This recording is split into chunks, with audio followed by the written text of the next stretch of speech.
Hello po, good morning po sa ating lahat. Welcome back sa ating YouTube channel. For today's video, atin pong pag-uusapan kung kailan pwedeng turuan kumain ng feeds yung mga bagong anak na biik. So kayo po mahilig po sa pag-alaga ng baboy o kahit anong hayop pangkabuhayang pang-agrikultura, mag-subscribe lang kayo sa aking YouTube channel. Ryan Patinio, Agri Farming, Family and Kitchen Adventures. Ngayong umaga po mga kaibigan, atin pong pag-uusapan yung pagpapakain po natin sa ating mga bagong anak na biik. Importante talaga sa foundation ng mga malulusog na biik yung atin pong pagturo sa kanilang kumain ng mga feeds, lalong-lalo na sa mga booster feeds po natin pong ipapakain sa kanila. Kapag mga biik po mga kaibigan, atin po silang papakainin ng booster feeds. Yan po yung pinakaunang phase na atin pong ipapakain doon po sa ating mga alagang biik na bago pa lang ipinanganak sa ating mga inahing baboy.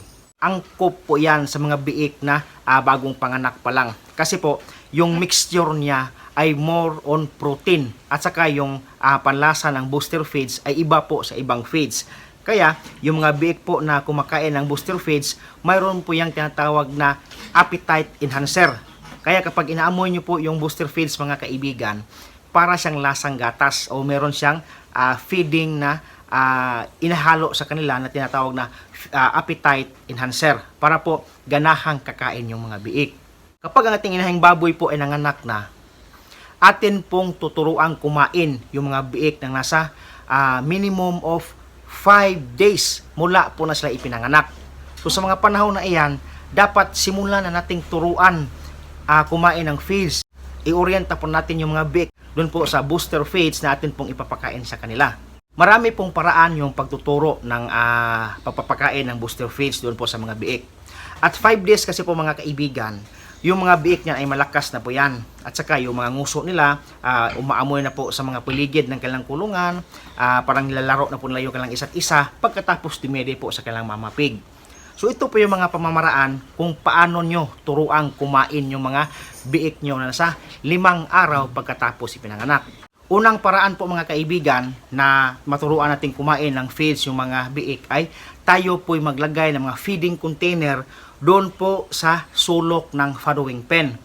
Kasi po kapag katapos kasing dumede ng mga biik, sila po ay hahanap ng mga bagay-bagay na nasa sahig ng ating farrowing pen para kanila po itong lalaruin. Kaya kapag nakita nila po yung mga feeding container na mayroong laman na booster feeds, naaamoy po nila yon. At saka habang inaamoy nila yung mga booster feeds doon sa loob, kanila pong nakakain yun paunti-unti hanggang sila po'y masasanay. And then, pangalawa, kapag wala po kayong feeding container, doon po sa sulok sa inyong farrowing pen, hahanap po kayong lugar na po na hindi basa o yung lugar po na dry place doon po sa farrowing pen, sa loob ng farrowing pen kapag wala kayong feeding container. Doon po kayo maglagay ng mga feeds doon kung saan po sila nakahiga. Kadalasan kasi, yung lugar kung saan humihiga yung mga biik ay dry po yung mga kaibigan, hindi po yung basa. Kaya doon po kayo maglagay ng mga booster feeds sa lugar na yon. Kapag nalagyan na ng booster feeds yung higaan ng mga biik, pagdating lang sa portion yun bago sila hihiga, kailangan pong lalaruin ang kailang nguso muna yung mga booster feeds hanggang naaamoy nila yung booster feeds at aabot sa panahon mga kaibigan at ito po'y dahan-dahan nilang kakainin. Pangatlo, ito po'y kadalasang ginagawa nag-aalaga ng mga inahing baboy na yung booster feeds po ay kanila po yung binabasa, parang tinutunaw nila sa tubig at saka ipinapahid nila doon sa dede ng kailang inahing baboy habang nagpapadede. Kasi nga habang nagpapadede yung inahing baboy, nakalabas yung kanyang dede, pinapahiran niya ng booster feeds na medyo binasa natin ng tubig. Pagkadikit ng booster feeds dun sa dede nating inahing baboy, nakakain niya ng biik habang dumidede. So naaamoy ng biik yan habang dumidede yung booster feeds. Yan po, hanggang naaamoy nila, dahan-dahan din lang nalalasahan yung booster feeds. So yan po yung tatlong kadalasang ginagamit po na pamamaraan dito po sa atin pong pagtuturo sa mga biik kung paano sila kumain ng feeds. Nang sa ganon ay mas madali silang ma-orient doon sa feeds po mga kaibigan. So, kadalasan dito sa aking backyard farm, ang ginagawa ko po ay ako po ay naglalagay ng mga booster feeds doon po mismo sa higaan ng mga biik kung saan sila parating humihiga. Kasi yung lugar na yun po mga kaibigan ay hindi po basa, dry po yan. At saka doon po sila palaging pumupunta pagkatapos dumidede.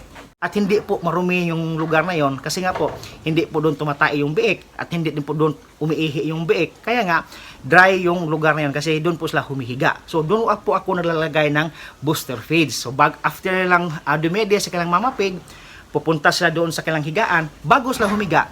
Then po tinitikman nila pa unti-unti yung mga booster feeds po mga kaibigan hanggang sila po'y masanay. Importante kasi po sa foundation natin mga biik na habang dumidede, dapat na-orient natin ng maaga doon po sa pagkain ng mga booster feeds para po yung kanilang katawan po mga kaibigan ay mabilis lumaki habang dumidede pa sila. Kasi po kapag tayo po nagwawalay ng biik at 30 days, mayroon po tayong weight na atin pong dapat expected weight nila.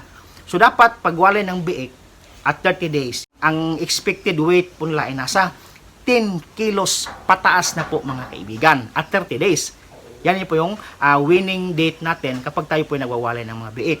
Bago po natin ibinibinta sa ating mga buyer yung mga biik, atin po muna itong aalagaan ng nasa 10 to 15 days o 2 weeks maximum po mga kaibigan.